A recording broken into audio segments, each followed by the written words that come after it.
Hello வணக்கம் மக்களே. ஒரு vlog பண்ணி ரொம்ப நாள் ஆச்சு. கமெண்ட்லேயும் கேட்டுட்டு இருந்தாங்க, டே இன்கம் சொல்லுங்க ப்ரோ, அப்புறம் இந்த போர்ட்டர் பற்றி கொஞ்சம் அப்டேட் பண்ணுங்க அப்படின்னு சொல்லியிருந்தாங்க. நேரம் பார்த்தீங்கன்னா காலையில் 4:30, 4:30 மணி, 3 மணிக்கு எழுந்திரிச்சு குளிச்சு ரெடி ஆகிட்டு 4:30 மணிக்கு கிளம்பி வந்தாச்சு. இன்னைக்கு முக்கியமான ஒரு லோடு, அது என்ன லோடுன்றது போகும்போது சொல்கிறேன். முக்கியமாக ஒரு விஷயத்த உங்களுக்கு காட்டணும் தான் நினைக்கிறேன். வண்டி எடுக்கலான்னு வந்த இடத்துல நீங்களே பாருங்கள், நம்ம நாய் பயலுக என்னென்ன பண்ணி வச்சுருக்காங்க. அட பாவிங்க, யார் வீட்டில் ஒரு துணி மூட்டை எங்கேயோ காய் வச்சிருந்த துணியை கொண்டு வந்து இந்த பாருங்கள், மொத்த துணியை கொண்டு வந்து அதுக்கு படுக்கையாக போட்டுன்னு இன்னும் 2-3 பேர் பார்ட்னர்ஷிப் இருந்தானுங்க. அங்கே ஒருத்தன் போயிட்டுருக்கான் பாருங்கள், கொண்டு வந்து மொத்த துணியும் எடுத்துகிட்டு வந்து அதை ஓடுறான். ஏதோ ரொம்ப ஏரியாவில் யாரோ வந்துட்டாங்க, அதனால் பாதுகாப்புக்கு போயிட்டுருக்காங்க. இந்த வீட்டில் வந்து ஒருத்தர் சவுண்டு, யார் வீட்டு துணியோ பாவம், பசங்க துணியெல்லாம் இருக்குது, கொண்டு வந்து கண்டப் பண்ணி போட்டானுங்க. நல்லா இருப்பீங்களா டாடி, நல்லா இருப்பீங்களா? ஆஹா, நம்மளை விட வேகமாக ஒருத்தர் இருக்காரு, ரிக்ஷா ஓட்டுறான்னு. பாருங்க மக்களே, நாம தான் வேகமாக இருக்கோம்னு நினைக்கிறோம், நம்மளை விட வேகமாக நிறைய பேர் இருக்காங்க. ஓகே மக்களே, நம்ம வண்டியை மூவ் பண்ணுவோம். ஏன்னா ஆல்ரெடி டைம் ஆகிடுச்சு. வண்டி சாவி எங்கே வச்சேன், அடக்கடவுளே, பின்னாடி இருக்கு. நிறைய தடவை இது நடக்குது, என்னன்னு சொல்ல தெரியல. அடிக்கடி டோரில் சாவி விடுற இந்த விஷயம் நிறைய தடவை நடக்கும். கொஞ்சம் மறதி, அவ்வளோதான், ஒன்றும் இல்லை. ஒர்க் ப்ரெஷரு, அதுக்கப்புறம் இன்றைக்கி எத்தனை மணி வரைக்கும் வேலை செய்ய போகிறேன்றது உங்களுக்கு காட்டுறேன். இப்போது காலையில் 3 மணிக்கு வண்டி எடுத்துகிட்ருக்கேன். நைட் எத்தனை மணிக்கு வீடு வந்து சேர்றேன் அப்படின்றத கட்டாயம் உங்களுக்கு காட்டுறேன். ஃபஸ்ட் லோடாக போயிட்டுருக்கிறது வந்து ஈவெண்ட். எங்களோட ஈவெண்ட் மேனேஜ்மெண்ட் கம்பெனி ஒன்று இருக்குது. அது வந்து இப்போ சீசன் ஸ்டார்ட் ஆகிடுச்சு. அது வந்து ரெகுலராக நம்மளுக்கு அந்த இதுதான் வரும். அதனால் இன்றைக்கி அந்த இதை தான் காட்ட போகிறோம். ஆடியோ எந்த அளவுக்கு கேட்குதுன்னு தெரியல, ஹெட்ஃபோன் மாட்டிக்கிறாருங்க.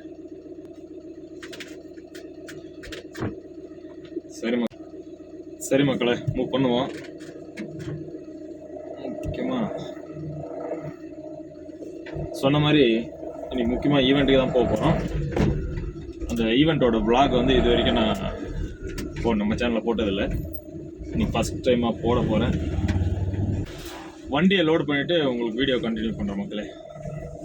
ஸோ ஃபைனலாக மக்களே, லோடிங் பாயிண்ட்டுக்கு வந்தாச்சு. எங்குமே இல்லை, அது எங்களோட கோடன் தான். பாருங்க, இந்த இடத்துல வண்டியை லோட் போட்டுட்டு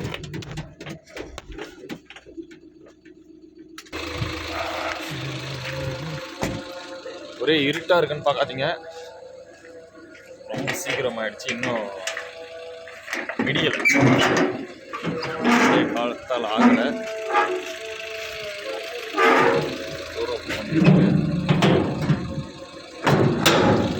நேரம் வந்து 4:40. டோர் ஓப்பன் பண்ணியாச்சு. இப்போ ரிவர்ஸ் போடணும் கரெக்டாக அந்த டெக் பாயிண்ட்டுக்கு, லோடிங் பாயிண்ட்டு. மக்களை ஒரு வழியாக லோடிங் ஸ்டார்ட் பண்ணிட்டோம். அங்கே கூட ஹெல்ப் பண்ணுறது யாருன்னு பார்த்தீங்கன்னா என்னோடய அண்ணன் தான். ஈவெண்ட் பொருட்களை பொறுத்த வரைக்கும் எப்போவுமே ஒரு 60லேருந்து 80 கிலோ வரைக்கும் வெயிட் இருக்கும். நிறைய 100 கிலோ வெயிட் உள்ள பொருட்கள்லாம் கூட இருக்குது. அதனால் கண்டிப்பாக ஒரு ஆள் வேணும். அதனால தான் 2 பேரை சேர்ந்து லோட் பண்ணிகிட்ருக்கோம். லோடிங் முடிஞ்சிருச்சு, நம்ம வண்டியை மூவ் பண்ணுவோம்.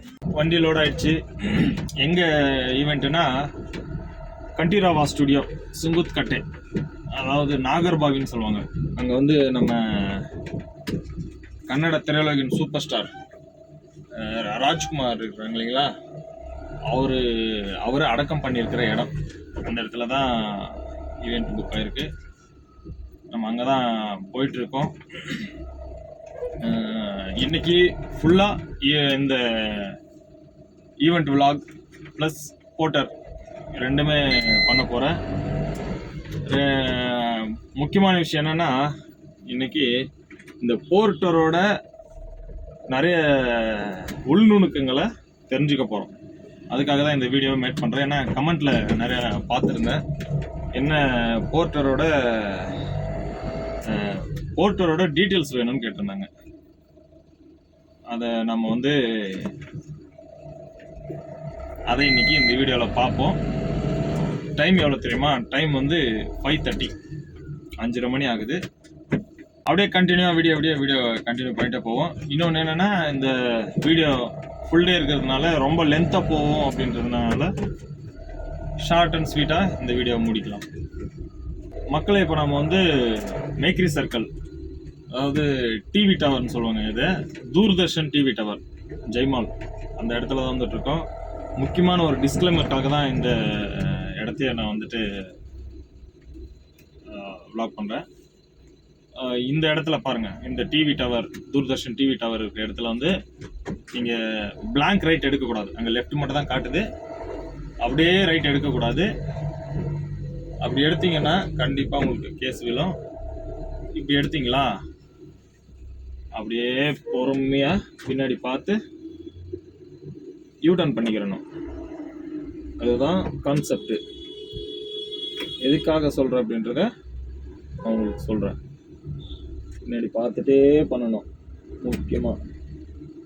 ஏன்னா ரொம்ப பிஸியான ரோடு இது. நீங்கள் பாட்டில் யூட்டர்ன் பண்ணிட்டீங்கன்னா முடிஞ்சு கதை. ஒன்று உங்களுக்கு டொக்கு விழும், இல்லை நான் பின்னாடி வர்றவனுக்கு டொக்கு விழும். பாருங்கள், பறந்துட்டு வர்றாரு. காலையிலையா வா. சரி, எதுவும் சொல்ல விரும்பலை, என்ன பண்ணுறது நாம. சரி, ஏன் இந்த இடத்த நான் இப்படி போய் யூட்டர்ன் எடுத்துகிட்டு வரேன் அப்படின்றது உங்களுக்கு சொல்லிட்டேன். ஆனால் நானும் வீடியோவுக்காக தான் அப்படி போய் யூட்டர்ன் எடுத்துகிட்டு வரேன். நார்மலாக இருந்திருந்தால் ரைட் எடுத்துகிட்டு இருப்பேன். சரி, இந்த வீடியோவில் இந்த சிக்னல் ஜம்ப் பண்ணுறது, ராங் ரூட்டில் போகிறது, ஒன் வேல போகிறது, நோ என்ட்ரியில் போகிறது, இதெல்லாம் ப்ரொமோட் பண்ணக்கூடாது முக்கியமாக. அதனால தான் நான் அந்த ரூட்டை அப்படி சூஸ் பண்ணி வரேன். மற்றபடி ஒன்றும் இல்லை. நம்மளும் எல்லாம் செய்கிறது தான். இந்த சிக்னல் ஜம்பிங்கு, ஒன் வேல போகிறது, நோ என்ட்ரியில் போகிறது, தேவைக்கேற்ப நான் எப்போவுமே இப்படி தான் நோ என்ட்ரியில் தான் போயிட்டுருப்போம், ராங்காக தான் ஓட்டுவோம் அப்படின்றலாம் ஒன்றும் கிடையாது. தேவைப்பட்டால் அந்த இடத்துல வேறு ஆப்ஷனே இல்லை அப்படின்ற பட்சத்தில் நம்ம அந்த இடத்த சூஸ் பண்ணுவோம். அப்படி போவோம். இவ்வளோ தான். இதை யாரும் தப்பாக எடுத்துக்காதீங்க, யாரும் இதை மோட்டிவாக எடுத்துக்காதீங்க. இது கம்ப்ளீட்லி ராங், ஓகேங்களா? ஏன்னா தவறான விஷயத்த ஃபாலோ பண்ணிங்கன்னா, நான் செஞ்சால் எனக்கு ஃபைன் விழும். அதே தவிர நீங்கள் ஃபாலோ பண்ணிங்கன்னா உங்களுக்கு ஃபைன் விழும். இதுதான் மேக்ரி சர்க்கிள், மிகப்பெரிய சர்க்கிள். மிகப்பெரிய சர்க்கிள்னால் இந்த இடத்துல பெரிய சிக்னல் இருக்குது. ரொம்ப லேண்ட்மார்க் இது. மேக்ரி சர்க்கிள்னால் பெங்களூரில் பெரிய லேண்ட்மார்க். எங்கே இருந்து சொன்னாலும் கரெக்டாக இந்த இடத்துக்கு தான் கொண்டு வந்துவிடுவாங்க. இது ஒன்று தான் இருக்குது. இதுதான் மேக்ரி சர்க்கிள். சரி, ஓகே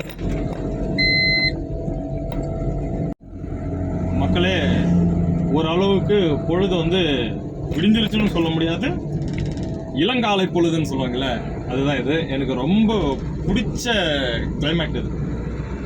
காலையில் எனக்கு இந்த சீக்கிரமாக 4 மணிக்கு, 3 மணிக்கு, 5 மணிக்கு எழுந்திரிச்சிக்கும் போதெல்லாம் நமக்கு இன்ட்ரெஸ்டிங்காக இருக்கும். பட் ஆனால் இந்த ஒரு கிளைமேட், ஒரு விடிஞ்சும் விடியாமல், இங்கே பாருங்கள், லைட்டு, நம்ம வண்டியோட ஹெட்லைட்டோட பவரும் தெரியும், ஹெட்லைட் இல்லாமலும் ஓட்டலாம். அந்த மாதிரி ஒரு இளங்காலை பொழுதுன்னு சொல்லுவாங்க இது. இது ரொம்ப பிடிச்ச எனக்கு லொக்கேஷன், ரொம்ப பிடிச்ச கிளைமேட். இந்த இடம் பாருங்கள், அங்கே யார் தெரியுறாங்கன்னு பாருங்கள். நான் சொன்னேன் இல்லைங்களா, கண்டிராவா ஸ்டுடியோ, அவங்க தான் ராஜ்குமார் அண்டு புனித் ராஜ்குமார். அவங்க 2 பேரும். ராஜ்குமார் அவர்களை பற்றி நமக்கு அவ்வளோவா தெரியாது.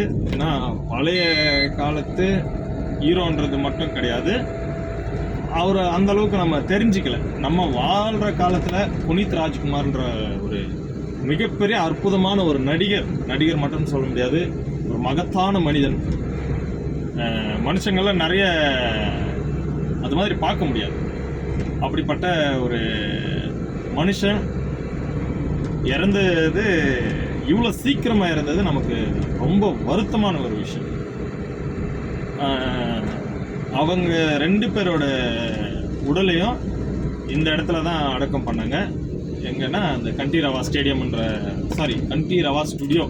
பெங்களூரை பொறுத்த வரைக்கும் ஒரு சின்ன கன்ஃபியூஷன் என்னன்னா, கண்டீரவா ஸ்டேடியமும் கண்டீரவா ஸ்டுடியோவும் வேற இது கன்ஃபியூஸே பண்ணிக்க கூடாது. கண்டீரவா ஸ்டுடியோன்னா அது நம்ம எப்படி மெரினா பீச்சில் நிறைய அடக்கங்களை பண்ணியிருக்கோமோ அந்த மாதிரி இங்கே அந்த ஸ்டுடியோவில் அடக்கம் பண்ணுறது அவங்களுக்கு ஒரு கௌரவம் போல இருக்கு. உண்மையிலே காலையில் சீக்கிரம் எந்திரிச்சிக்கும் போது உண்மையில ஒரு ஹாப்பினஸ் இருக்குது, ஒரு புத்துணர்ச்சி இருக்கத்தான் செய்யுது. நான் என்னமோ நினச்சேன்,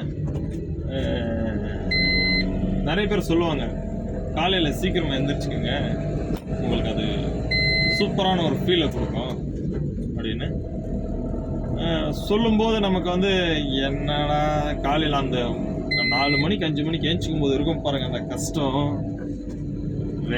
உண்மையிலே கண்டமாயிருவோம். அந்த அளவுக்கு கஷ்டமாக இருக்கும். காலையிலலாம் ஏஞ்சிக்கிறது அவ்வளோ கஷ்டம். பட் இருந்தாலும் கஷ்டப்பட்டு எந்திரிச்சிட்டோம்னா அதை விட ஒரு ஹாப்பினஸ் அன்றைக்கி டே ஃபுல்லு எதுவுமே கிடையாது.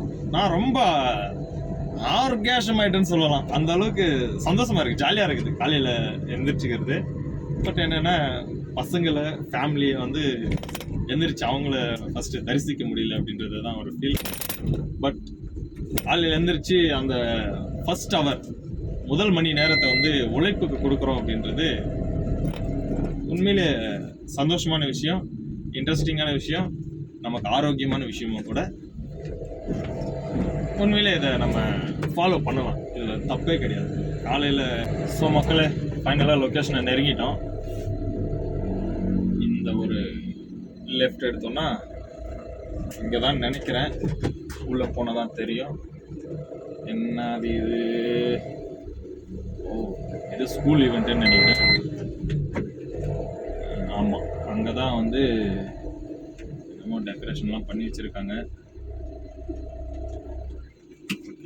காலேஜ் பஸ்ஸு நம்ம இடத்துக்கு போயிடுவோமா இல்லை இங்கேயே நிப்பாட்டுவோமான்னு தெரியல. நம்மளுக்கு இன்னும் வரல. ஐ லேபிள் என்னாகுது? ஸ்கூல் ஐ labels Sri Lakshmi public school இருக்குது. ஓகே, பேர் சொல்லலாமா என்னமோ தெரியல, இருந்தாலும் போவோம். மஜாவாக இருக்கும்னு நினைக்கிறேன். ஓணம், ஆஹா என்ன ஓமனே, கேரளா அப்ப மலையாளத்துல பேசலாம். சுபாஷா என்னடா ஏடா ஈ ஆவு ஏ. பார்த்தீங்கன்னா ஓணம் பண்டிகையோட ஒரு ஈவெண்ட் தான் வந்திருக்கிறது. இன்னும் முழுசாக பொழுது விடியல. பார்த்தீங்கன்னா உங்களுக்கே தெரியும், லைட் ஆஃப் பண்ணேன்னா இருட் ஆகும், லைட்டை போட்டால் கொஞ்சம் வெளிச்சம் வரும். இங்கே தான் ஈவெண்ட் டெக்கரேஷன்லாம் இங்கே தான் பண்ணியிருக்காங்க. ஓணம் பண்டிகையோட திருநாள் வேறு லெவலில் செலிப்ரேஷன் இருக்குன்னு நினைக்கிறேன். ஏன்னா டிஜே ஈவெண்ட்டெல்லாம் நாம தான் வச்சுருக்கோம். இந்த டிஜே போட்டுட்டாலே சரியாக பயங்கரமாக இருக்கும் ஈவெண்ட். ஓகே மக்களே, ஒரு வழியாக ஈவெண்ட் செட்டப் போட்டு வந்துட்டோம். முடிச்சுட்டு இப்போ வந்து போர்ட்டரில் வழக்கம் போல் நம்ம டியூட்டி ஆன் பண்ண போகிறோம். போர்ட்டரோட அப்டேட்டு உங்களுக்கு போக போக அப்படியே தருவேண்ணா. ஓகேயா, ஸ்கிப் பண்ணாமல் வீடியோ பாருங்கள். ரிவர்ஸ் மக்களே, போர்ட்டர் ஆன் பண்ணியாச்சு. நான் முன்னாடியே உங்களுக்கு சொன்ன மாதிரியே சுங்குத் கட்டை கண்டீரவா ஸ்டுடியோ அந்த பக்கம் இருக்கிற சுங்குத் கட்டைன்ற இடத்துல இருக்கேன். எப்போவுமே இங்கே வந்துட்டு கொஞ்சம் டல்லாக தான் இருக்கும். இங்கே அந்த அளவுக்கு சொல்கிற அளவுக்கு இருக்காது. பட் நம்ம அப்படியே உருட்டுவோம், ஒரு இடத்துல நிற்காமல் அப்படியே உருட்டிகிட்டே போவோம். எங்கே புக்கிங் வருதோ அங்கே தட்டிட்டு அங்கேருந்து அப்படியே ஆரம்பிச்சுக்குவோம் இன்றைக்கி நாள். பெங்களூரோட வியூவை பாருங்கள். இங்கேருந்து ஒன்றும் இல்லை, இது வெறும் மெயின் ரோட்டில் இருந்து தான் பிடிக்கிறேன். இந்த அளவுக்கு மேடு பள்ளமாக இந்த இடம் இருக்குன்னு நீங்களே பாருங்கள். மொத்த சிட்டியுமே தெரியுது. மொத்த சிட்டின்னு சொல்ல முடியாது, பட் இருந்தாலும் சிட்டி நிறைய தெரியுது. இங்கே பாருங்க, இதுதான் லாஸ்ட் ஜூமு. நான் இப்போ அப்படியே மூவ் பண்ண போகிறேன். அது எல்லாம் எப்படி மறையுதுன்னு பாருங்கள். நான் எவ்வளோ மேலே இருந்து எவ்வளோ பள்ளத்துக்கு போயிட்டுருக்கேன்றது மட்டும் உங்களுக்கு தெரியும். வா, சூப்பர். ஸோ மக்களே, ரொம்ப நேரம் வெயிட் பண்ணதுக்கப்புறம் ஒரு ஆர்டர் ஒன்று வந்திருக்குது.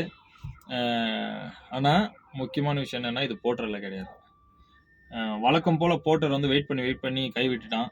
இப்போ வரைக்கும் ஒரு புக்கிங்கும் வரல. அதனால் அங்கிள் டெலிவரின்ட்டு ஒரு ஆப் இருக்குது, அதில் நான் எடுத்துகிட்ருக்கேன். டைல்ஸ் லோடு ஒரு 2 டன்னு போடுவாங்கன்னு நினைக்கிறேன். அவங்க 1.5 டன்னு சொல்கிறாங்க. மேபி 2 டன்னு வரலாம். எப்போவுமே வந்து டைல்ஸ் லோடை மட்டும் சொன்ன வெயிட் கரெக்டாக வராது. ஏன்னா அவங்க கரெக்டாக சொல்லவும் மாட்டாங்க. நான் இது வரைக்கும் அந்த மாதிரி பார்க்கவும் இல்லை. கரெக்டாக சொன்னதும் இல்லை, சொல்லவும் மாட்டாங்க. அது ஏன்னு தெரியல. போடுவாங்க, போட்டுட்டு நம்ம பேமெண்ட் போடும்போது அது ஒரு வெயிட்டை காட்டும். அப்போ கேட்டால் சின்ன ஒரு உரசல்கள் ஏற்படும். ஆனால் இந்த இடத்துல வந்து இவர் வந்துட்டு ரொம்ப அஷூரன்ஸ் கொடுத்துருக்கிறாரு. 100% கரெக்டாக உங்களுக்கு 1.5 டன்னு தான் வரும், நம்பி போங்க அப்படின்னு சொல்லியிருக்கிறாரு. அதனால் நம்பி வண்டியை லோடிங்க்கு போட்டிருக்கேன். மக்களை பாருங்கள் மக்களே, இந்த ட்ரக்கில் இருந்து தான் டைல்ஸ் வந்து நம்ம வண்டிக்கு ஏற்றுறாங்க. நம்ம நினச்ச மாதிரி வந்து அந்த அளவுக்கு வெயிட் அதிகமாக 3 டன்னு 2.5 டன்னுன்னு சொல்லி போடுவாங்கன்னு நினச்சோம்.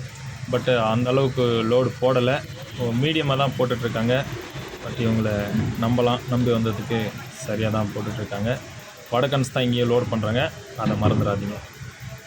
ஓகே காய்ஸ், வண்டி லோடும் ஆகிடுச்சு. ஹொஸ்கோட்டைக்கு எடுக்க போகிறோம். இங்கேருந்து வந்து கரெக்டாக ஒரு 40 கிலோமீட்டர் இருக்கும்னு நினைக்கிறேன். 40 ஷார்ட்கட்டில் போனால் ஒரு 32-33 கிலோமீட்டர் இருக்கும். ஓ மை காட், அங்கேயே ரோடு இருக்கு. ஏன் நம்ம இந்த வழியில் போனோம், அப்படியே போயிடலாம். ஆமாம், ஓகே. உங்களுக்கு வந்து இந்த சந்து பொந்தெல்லாம் விட்டுட்டு ஹைவேல போய் கண்டினியூ பண்ணுற வீடியோவை. ஃபைனலாக நம்ம கேஆர்புரம் தாண்டிட்டோம். பீனியாவிலேருந்து கேஆர்புரம் வரைக்கும் இன்னைக்கு ஓரளவுக்கு கொஞ்சம் ஆவரேஜாக தான் டிராஃபிக் ஜாம் இருந்தது. ரொம்ப பயப்படுற அளவுக்கு டிராஃபிக் ஜாம் இல்லை. கிட்டத்தட்ட கேஆர்புரம் பிரிட்ஜை கடந்தே வந்துட்டோம். முக்கியமான விஷயத்த சொல்கிறேன்னு சொன்னேன். கமெண்ட்டில் கேட்டிருந்தாங்க, ப்ரோ நீங்கள் போர்ட்டரை பற்றி கொஞ்சம் சொல்லுங்கள், 7 ஃபீட்டு 8 ஃபீட்டு 9 ஃபீட்டு 407 இதை பற்றி கொஞ்சம் ஒரு வீடியோ மேட் பண்ணுங்கன்னு சொன்னாங்க. சொல்லணுன்னா குறிப்பாக 7 ஃபீட்டு போர்ட்டரை எடுத்துக்கிட்டிங்கன்னா, ஒரு காலத்தில் வந்து போர்ட்டர் இங்கே ப்ரொமோட் ஆன காலத்தில் வேறு லெவல் பிஸ்னஸ் இருந்தது. ஏன்னா ஆரம்பத்தில் அவனோட மார்க்கெட்டை பிடிக்கணும்னு சொல்லி பயங்கரமாக பிஸ்னஸை கொடுத்தான். அதுக்கப்புறம் இன்சென்டிவ்ஸ் எல்லாம் நிறைய கொடுத்தான். நம்மளை இம்ப்ரெஸ் பண்ணுற அளவுக்கு இன்சென்டிவ்ஸை நல்லா கொடுத்து டிரைவர்ஸை நல்லா சம்பாதிக்க வச்சான். எப்படி ஓலா ஊபர் ஒரு ஸ்ட்ராட்டஜியை ஃபாலோ பண்ணாங்களோ அதே ஸ்ட்ராட்டஜியை இந்த போர்ட்டர்காரன் ஃபாலோ பண்ணான். நல்ல பிஸ்னஸ் பிக்கப் ஆகிடுச்சு. வர என்ன பண்ணால் அதை அப்படியே கொஞ்சம் என்ன பண்ண, வண்டி அதிகம் ஆக நான் சொல்கிறத கேட்குறவன் மட்டும்தான் என்கிட்ட இருக்கணும் அப்படின்ற மாதிரி ரூல்ஸை மாற்றிட்டான். அப்படின்னா எக்கச்சக்கமான ரூல்ஸ். போக நீ காசு கட்டினாதான் நீ வந்து 4000 ரூபாய் மாதம் இல்லை, சம்டைம்ஸ் ஒரு எனக்கு தெரிஞ்சு ஒரு 3 மந்த்துக்கு 4000 ரூபாய் கட்டணும்னு நினைக்கிறேன். அந்த மாதிரி காசு கட்டினாதான் உனக்கு ஆர்டரே கொடுப்பேன் அப்படின்ற மாதிரி ஆகிட்டான். என்ன பண்ணிட்டான், இந்த ஸ்டாண்டில் இருக்கிற டிரைவர்ஸ் இவங்க எல்லாம் பர்சனலாக வச்சுட்டு இருந்த எல்லா வாடகைகளையும் போர்ட்டர்காரன் ஆக்கிஃபை பண்ணிட்டான்.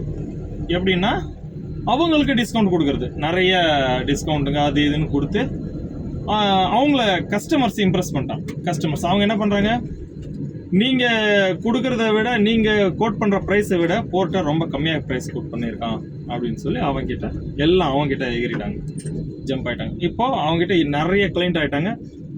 இப்போது அவனை நம்பி தான் இந்த ட்ரக்கு போடணுன்ற சூழ்நிலை இப்போ வந்துருச்சு. அப்போது நமக்கு சரி, நம்ம வந்து என்ன பண்ணலாம், இந்த நேரத்தில் பர்சனலாக ஓட்டுறதுக்கு இந்த நேரத்தில் பர்சனலாக ஓட்டணும் அப்படின்னு சொல்லி வண்டி வாங்கணும்னா ஆரம்ப காலகட்டத்தில் ரொம்ப கஷ்டம். ஆரம்ப காலகட்டத்தில் எந்த வண்டியானா வாங்குங்க, நீங்கள் வந்து இப்போ போர்ட்டரை நம்பி தான் வாங்கணும். இப்போ தான் ஒரு ஆப்பாக ப்ரொமோட் ஆகிட்டு இருக்கு. அங்கிள் டெலிவரி வந்திருக்கு, நோ புரோக்கர் வந்திருக்கு, இது போல் பல நிறைய ஆப் வந்துருச்சு. அப்போது நம்ம என்ன பண்ணுறோம், அதில் ஓட்டுறோம். இப்போது அவர் கேட்ட இதுக்கு வந்துடுறேன். முக்கியமான விஷயம் என்னென்னா 7 ஃபீட்டை பற்றி சொல்லணும்னா உங்களுக்கு வந்து டாடா ஏசிலிருந்து இந்த மகேந்திரா ஜீத்தோ இந்த மாதிரி ஒரு சின்ன சின்ன வண்டிங்க, இந்த சுசுக்கியில் ஒரு வண்டி இருக்குது, அந்த வண்டி டாடா ஏஸ் ப்ளஸ் இந்த சுசுக்கி, இந்த மகேந்திரா ஜீத்தோ, இந்த வண்டிங்கெல்லாம் உங்களுக்கு வந்து 7 ஃபீட்டுக்கு அட்டாச் ஆகும். அதுக்கப்புறம் உங்களுக்கு மகேந்திரா அந்த வீரோவில் இப்போது நிறைய மாடல்ஸ் விட்டுருக்காங்க. மகேந்திரா வீரோவில் வந்து 1.4 இருக்குது. அந்த வண்டி வந்து உங்களுக்கு 8 ஃபீட் அட்டாச் ஆகும். டாட்டாவில் இன்ட்ரா இருக்குது, இன்ட்ரா வந்து 8 ஃபீட் இருக்குது. இன்ட்ரா V30 இருக்குது. இன்ட்ரா V30 வந்து 8 ஃபீட்டுக்கு வரும். உங்களுக்கு அசோக் லைலாண்டில் தோஸ்த் எக்ஸல் இருக்குது, 5 போல்ட் 4 போல்ட், இதெல்லாம் உங்களுக்கு 8 ஃபீட்டில் அட்டாச் ஆகும். மகேந்திராவில் பொலேரோவில் 1.3 1.4 இருக்குது. இது ரெண்டும் உங்களுக்கு 8 ஃபீட்டில் தான் அட்டாச் ஆகும். அடுத்து டாடா இன்ட்ரா V50ல 2 மாடல் இருக்குது. V50 ப்ளஸ் V50 கோல்டு இருக்குது. V50 வந்து பழைய மாடல், V50 கோல்டு வந்து 2025 மாடல், இப்போ நான் ஓட்டிகிட்டு இருக்கிற வண்டி. V50 கோல்டு பொறுத்த வரைக்கும் 9 ஃபீட்டுக்கு அட்டாச் ஆகும். V50யும் 8 ஃபீட்டுக்கு தான் அட்டாச் ஆகும். ஏன்னா அதோட பாசிங் டன்னேஜ் கொஞ்சம் கம்மி இல்லையா, அதனால் அது வந்து 1.5 டன், இது வந்து 1.7 டன். இவனுக்கு தேவை, போர்ட்டருக்கு தேவைன்றது 1.7 டன் தான். இந்த 1.7 டன் இருக்கிறதுனால V50 கோல்டு வந்து 9 ஃபீட் அட்டாச் ஆகும். அப்புறம் படா தோஸ்த் i4 வந்து 9 ஃபீட்டுக்கு அட்டாச் ஆகும். உங்கள் பொலிரோவில் 1.7, பொலிரோ பிக்கப் 1.7, இது வந்து உங்களுக்கு 9 ஃபீட்டுக்கு அட்டாச் ஆகும். இந்த வண்டியெல்லாம் வீரோலையும் 1.6.5ன்னு சொல்லி ஏதோ ஒரு வண்டி இருக்குது, அந்த மாடல் வந்து உங்களுக்கு 9 ஃபீட்டுக்கு அட்டாச் ஆகுது. இவ்வளோதான். இதுக்கப்புறம் எந்த வண்டியும் 9 ஃபீட்டுக்கு அட்டாச் பண்ண மாட்டாங்க. அதுக்கு அடுத்து 407 கணக்கு எடுத்துக்கணும்னா படா தோஸ்தில் i5 ஒரு காலத்தில் எடுத்துகிட்டு இருந்தாங்க. இப்போ கண்டிஷன் என்னன்னு தெரியாது. ஒரு மாதத்துக்கு முன்னாடி வரைக்கும் i5 407 எடுத்துகிட்டு இருந்தாங்க. இது போர்ட்டரில் i5 407. அதுக்கப்புறம் டாட்டாவில் எந்த வண்டி 407 இல்லை, ஏன்னா அது டாடா 407 பெருசு வரும் இல்லையா, அந்த வண்டி தான் வரும். டாடா இன்ட்ரா V50 கோல்டு என்னோட வண்டி. இந்த வண்டி உங்களுக்கு 407னா அங்கிள் டெலிவரியில் எடுத்துக்கிறாங்க. 407 தான் எடுத்துக்கிறாங்க. அங்கிள் டெலிவரியில் கொஞ்சம் போர்ட்டருக்கும் அங்கிள் டெலிவரிக்கும் கம்பேர் பண்ணும்போது கொஞ்சம் ப்ரைஸ் கொஞ்சம் டவுன். இதில் அங்கிள் போர்ட்டரில் கொஞ்சம் நல்லா தான் இருக்குது. உங்களுக்கு இன்கம்மை பற்றி சொல்லணும் அப்படின்னு சொன்னால் உங்களுக்கு சொல்கிற கேளுங்க. நீங்கள் 407 வரைக்கும் வாங்கினா கூட ஒரே இன்கம் தான். நீங்கள் டாடா எஸ் வாங்குறீங்க, டாடா எஸ் வாங்கினீங்கன்னா அதில் வந்து உங்களுக்கு எவ்வளோ திறமை இன்கம் வரும்? ஒரு புக்கிங்க்கு 500, 400 இல்லை 700 இப்படி வரும். 1000 வரைக்கும் வருது டிஸ்டன்ஸை பொறுத்து. இப்போது இதில் ஒரு 1000 வந்துச்சுன்னா அதில் ஒரு 3 புக்கிங் நீங்கள் பண்ணலாம். 400 வந்துச்சுன்னா அதில் ஒரு 5 புக்கிங் பண்ணலாம். 5லேருந்து 8 புக்கிங் பண்ணலாம். இது டாடா எஸ்ல. ஏன்னா சீக்கிரமாக லோடு ஏற்றி சீக்கிரமாக முடிச்சிருவாங்க. 3 வீலரில் அதே மாதிரி தான். 300 ரூபா, 350 ரூபா, 200 ரூபா கூட, 250 ரூபா கூட புக்கிங் வரும் 3 வீலரில். அப்போது அதுலேயும் அதே தான். ஒரு 10லேருந்து 15 புக்கிங் நீங்கள் 10 எடுக்கணும். 10 எடுக்க முடியும் ஒரு நாளைக்கு. அப்படி எடுக்கலன்னா அதுலேயும் ஒரு 10 எடுத்திங்கன்னா அதுலேயும் 3000 ரூபா கிட்டத்தட்ட வந்துடும். ஓகேயா? 8 ஃபீட் எடுத்துக்கிட்டிங்கன்னா 8 ஃபீட்டில் இதே தான். உங்களுக்கு வந்து ஒரு 1000 ரூபாயிலேருந்து 1200 ரூபா, 1300 ரூபா அந்த மாதிரி வரும். டிஸ்டன்ஸை பொறுத்து ஹைக்கும் ஆகலாம், குறையலாம், கூடவும் குறையவும் செய்யும். அதில் வந்துட்டு நீங்கள் ஒரு நாளைக்கு ஒரு 4 புக்கிங் செய்யலாம். முடிஞ்ச அளவுக்கு 4ஓ 3ஓ செய்யலாம். அதுலேயும் 3லேருந்து 4000 வரைக்கும் பண்ணலாம். அதே மாதிரி 9 ஃபீட் என்னோட வண்டி எடுத்துக்கிட்டிங்கன்னா கூட உங்களுக்கு ஒரு நாளைக்கு 1500 ரூபா இல்லை 2000 ரூபா இல்லை 1200 ரூபா, இவ்வளோ தான். 1000 ரூபா 1200 ரூபா தான் உங்களுக்கு புக்கிங் வருது. இதில் ஒரு 3 புக்கிங் வரும், அவ்வளோதான். 407 எடுத்துக்கினா ஒரு நாளைக்கு 2 தான் பண்ண முடியும். எக்ஸ்ட்ரா வந்தாலுமே 2 தான் பண்ண முடியும். ஏன்னா அதில் அவ்வளோ வெயிட்டிங் சார்ஜ் வெயிட்டிங் டைமிங் கொடுத்துருக்கோம். இங்கே வெயிட்டிங் எடுத்துக்கலாம். டாடா ஏஸ்க்கு வெயிட்டிங் இல்லை, உங்கள் 3 வீலருக்கு வெயிட்டிங் இல்லை. 8 ஃபீட் எடுத்துக்கிட்டிங்கன்னா உங்களுக்கு 90 minutes waiting time, unloading loading 2 சேர்த்தி. இது இந்த 9 ஃபீட் எடுத்துக்கிட்டிங்கன்னா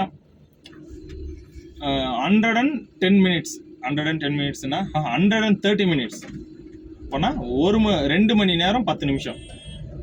407க்கு உங்களுக்கு எவ்வளோ இருக்குன்னு யோசிக்கிறீங்க? கிட்டத்தட்ட 2.5 மணி நேரம் கொடுத்துருக்கான். 160 ப்ளஸ் மினிட்ஸ் கொடுத்துருக்கான். அப்போ இவ்வளோ வெயிட்டிங் டைம் கொடுத்துருக்கான். அதில் எங்கத்துலேருந்து நீங்கள் 3 புக்கிங் பண்ணுறது? 407ல் 2000 ரூபாய் ஒரு வாடகை வந்தாலுமே கூட 2 தான் பண்ண முடியும் ஒரு நாளைக்கு. இதுதான் சிஸ்டம். நீங்கள் வந்து இந்த வண்டி வாங்கினா அதிகமாக பண்ண முடியும், அந்த வண்டி வாங்கினா அதிகமாக பண்ண முடியும், இல்லை இந்த வண்டி வாங்கினா கம்மியாக பண்ண முடியும் அப்படின்ற எந்த இதுவுமே கிடையாது. எல்லா வண்டியிலையும் ஒரே இன்கம் தான். இப்போ உங்களுக்கு ஒரு ஐடியா வந்திருக்கும்னு நினைக்கிறேன். அதே மாதிரி போர்ட்டர் 6 மாதத்துக்கு முன்னாடி இருந்த மாதிரி இன்னைக்கு இல்லை. ரொம்பவே நானும் நம்பி தான் வண்டி எடுத்தேன். போர்ட்டர் ஓகே ஓடிடும், ஆவரேஜாக ஓடிடும் பாயிண்ட்னு நினச்சேன். ஆனால் கஷ்டம் ப்ரோ, ரொம்ப கஷ்டம். நான் நினச்ச பார்க்கல எந்த அளவுக்கு இருக்குன்னு சொல்கிறேன். ஒரு நாளைக்கு ஒரு புக்கிங் தான் தரான். நான் காலையிலேருந்து வெயிட் பண்ணிட்டு இருக்கேன், புக்கிங் வரலை. லாஸ்ட்டில் ஒரு 12 o'clock 11 o'clock அங்கிள் டெலிவரியில் வருது. அப்போ எவ்வளோ எந்த அளவுக்கு இருக்குன்னு யோசிச்சு பாருங்கள். வண்டி பண்ணணும்னு ஆசை இருந்துச்சுன்னா ரொம்ப யோசிச்சு பண்ணுங்க. போர்ட்டரை நம்பி பண்ணணும்னா. இல்லை பர்சனல் வாடகைங்க நிறையா இருக்குது, பர்சனலாக நான் நிறைய கான்டாக்ட் வச்சுருக்கேன்னா கண்டிப்பாக வண்டி எடுங்க. அது ப்ராஃபிட்டபிள் தான். எப்போவுமே பர்சனல் கான்டாக்ட் இல்லாமல் போர்ட்டரை மட்டும் நம்பி நான் இதை வச்சு ஜெயிச்சிருவேன்னு நினச்சிங்கன்னா ரொம்ப கஷ்டம். நிறைய பேர் வண்டியை விற்றுட்டாங்க. எனக்கு தெரிஞ்சு என் கூட வண்டி வாங்கினாங்க 4 மாதத்தில் நிறைய பேர் வண்டியை விற்றுட்டாங்க. அதனால் பர்சனல் கான்டாக்ட் இருந்தால் மட்டும் இந்த ஃபீல்டுக்கு வாங்க, இல்லைனா இந்த ஃபீல்டு செட்டே ஆகாது. இதுதான் போர்ட்டரோட சூழ்நிலை. ஏன் இந்த ட்ரக்கு ஃபீல்டோட சூழ்நிலையும் இதுதான். ஃபைனலி அன்லோட் ஆகிடுச்சு. ஒஸ்கோட்டையில் அன்லோட் ஆகிடுச்சு. அன்லோட் பண்ணிவிட்டு வண்டியை திருப்பிட்டேன். இந்த ட்ரிப்போட அமௌண்ட்டு கேட்டிங்கன்னா ஷாக் ஆகிடுவீங்க. 32 கிலோமீட்டர் டோட்டலாக ட்ரைவ் பண்ணியிருக்கிறது. அதுக்கு வந்திருக்கிற அமௌண்ட் எவ்வளோ தெரியுமா? 1750. அவ்வளோதான் வந்திருக்கு.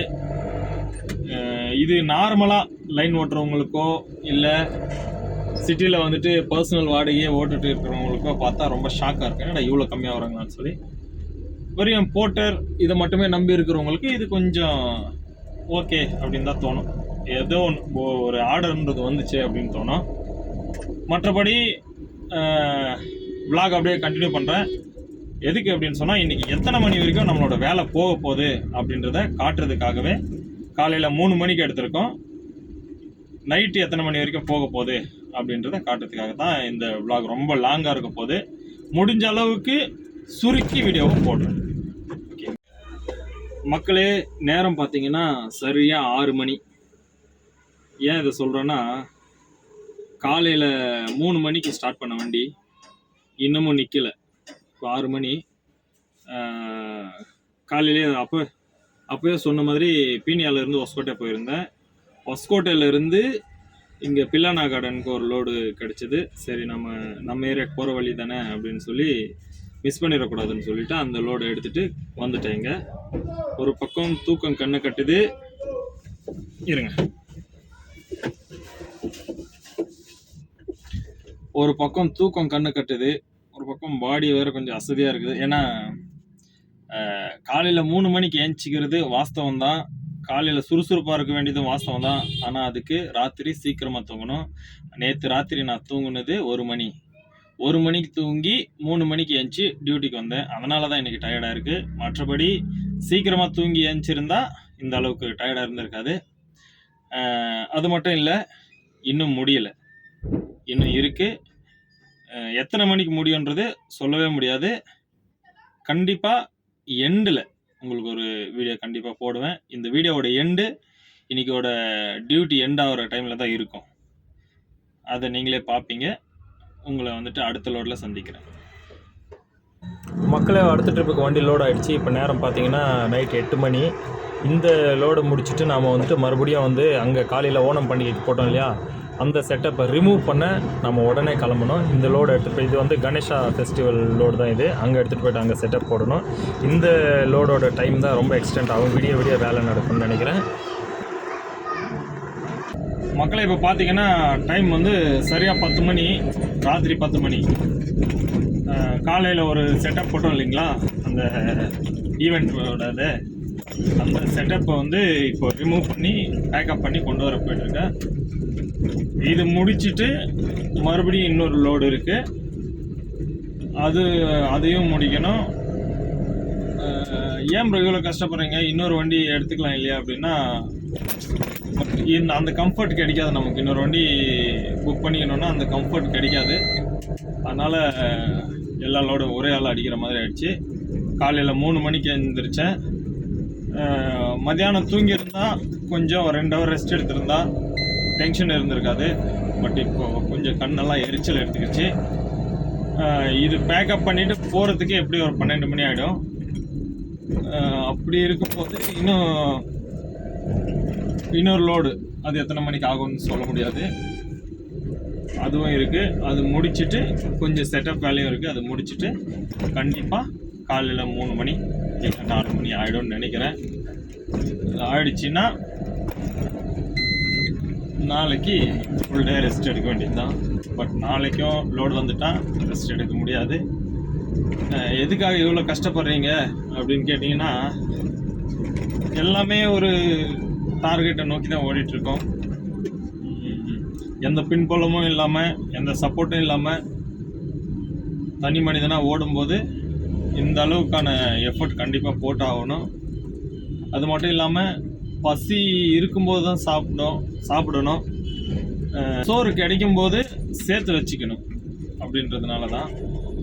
அந்த மாதிரி நிறைய பசி இருக்குது, அதனால தான் இந்த அளவுக்கு ஓட்டம் அதிகமாக இருக்குது. இந்த லோடு முடிச்சுட்டு நான் உங்களுக்கு இந்த லோடு அன்லோட் பண்ணும்போது உங்களுக்கு வீடியோ கண்டினியூ பண்ணுறேன். மக்களே, இது நேரம் வந்து 11 மணி. காலையில் போட்ட அந்த செட்டப்பை பிரித்து பேக்கப் பண்ணி கொண்டு போயிட்டுருக்கோம். இன்னும் ஒரு லோடு இருக்குது, லாஸ்ட் லோடு. அது 12 மணிக்கு லோட் ஆகும். லோடாகி எத்தனை மணிக்கு அன்லோட் ஆகிருக்கு அப்படின்றதையும் உங்களுக்கு காட்டுறேன். இப்போவே பாடியில் இருக்கிற மொத்த எனர்ஜியும் சொல்ல முடியாது, கொஞ்சம் கொஞ்சமாக எனர்ஜி டவுன் ஆகிட்டு வருது. மேபி ஆஃப்டர் 12 இன்னும் கொஞ்சம் டவுன் ஆகலாம். இருந்தாலும் இருக்கிற வேலையெல்லாம் முடிச்சுட்டு தான் நம்ம வீட்டுக்கு போக போகிறோம். லாஸ்ட் லோடு உங்களுக்கு லோட் பண்ணும்போது காட்டுறேன். மக்களே, ஃபைனல் லோடு டைம் பார்த்தீங்கன்னா, ஒரு நிமிஷம் இருங்க பார்த்துறேன். நேரம் 12:15 லாஸ்ட் லோடு. இரவு 12 மணி லாஸ்ட் லோடு ஏற்ற போகிறேன். இந்த லோடு ஏற்றிட்டு ஆல்ரெடி கொஞ்சம் இது வந்து அங்கத்துலேருந்து எடுத்துகிட்டு வந்த லோடு, இது இறக்கி வச்சுட்டு மறுபடியும் பாருங்கள், இங்கே இருக்கிற இந்த ட்ரெஸ் எல்லாம் ஏற்றணும். இதெல்லாம் ஏற்றிட்டு ஃபைனலாக லாஸ்ட் லோடு. இது இன்றைக்கோட லாஸ்ட் லோடு. காலையில் 3 மணிக்கு எந்திரிச்சு வண்டி எடுத்து கண்டினியூவாக வண்டி ஓட்டி எத்தனை லோடு, 6 லோடு ஓட்டியிருக்கேன். 7 லோடு ஓட்டியிருக்கேன்.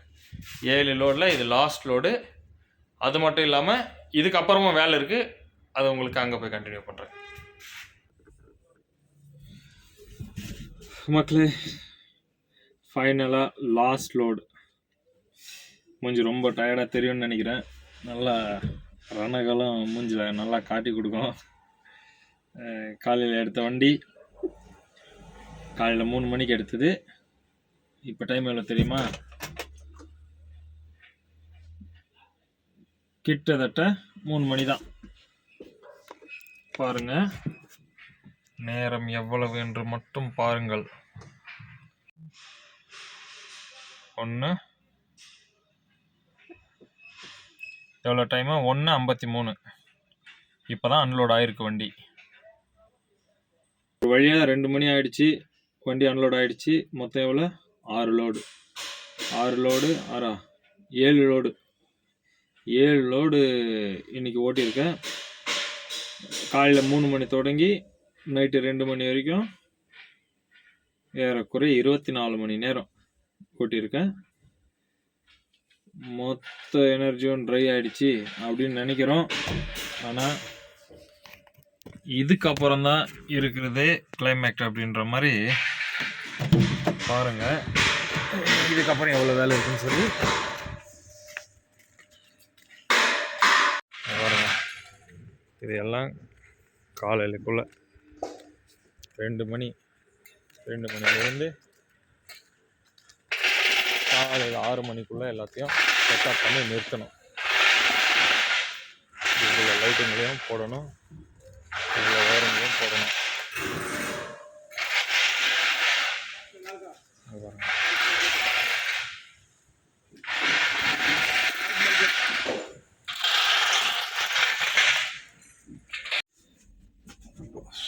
ஓகே மக்களே, இந்த வீடியோ இதோட எண்டு பண்ணிக்கிறேன். இந்த வீடியோவில் எவ்வளோ கஷ்டம் இருந்தது, என்ன ப்ராஃபிட், என்ன இன்கம் இருந்தது, இதெல்லாம் வந்து இப்போ சொன்னோன்னா வீடியோ 1 மணி நேரத்துக்கு மேலே போயிடும். அதனால் இந்த வீடியோ இதோட எண்டு பண்ணிக்கிறேன். அடுத்த வீடியோவில் இதை கண்டினியூ பண்ணுறேன். இந்த டீட்டெயில்ஸ் எல்லாம் உங்களுக்கு சொல்கிறேன். போர்ட்டரில் எவ்வளோ ஏர்ன் பண்ணேன், அங்கிள் டெலிவரி எவ்வளோ ஏர்ன் பண்ணேன், பர்சனலாக ஓட்டுனதில் எவ்வளோ ஏர்ன் பண்ணேன், இந்த வேலை செஞ்சதில் எவ்வளோ ஏர்ன் பண்ணேன், இதெல்லாம் உங்களுக்கு நெக்ஸ்ட்டு ஒரு செப்பரேட்டாக அது ஒரு வீடியோவை மேட் பண்ணி போடுறேன். அவ்வளோதான். மற்றபடி அவ்வளோதான் வீடியோ. வீடியோ முழுசாக பார்த்துக்கிங்கன்னா கண்டிப்பாக சப்ஸ்கிரைப் பண்ணுங்கள். சப்ஸ்கிரைப் பண்ணிவிட்டு வீடியோ பாருங்கள். இன்னும் நிறைய விளாக்ஸ் பண்ணி போட எனக்கு மோட்டிவாக இருக்கும். பாய் பாய்.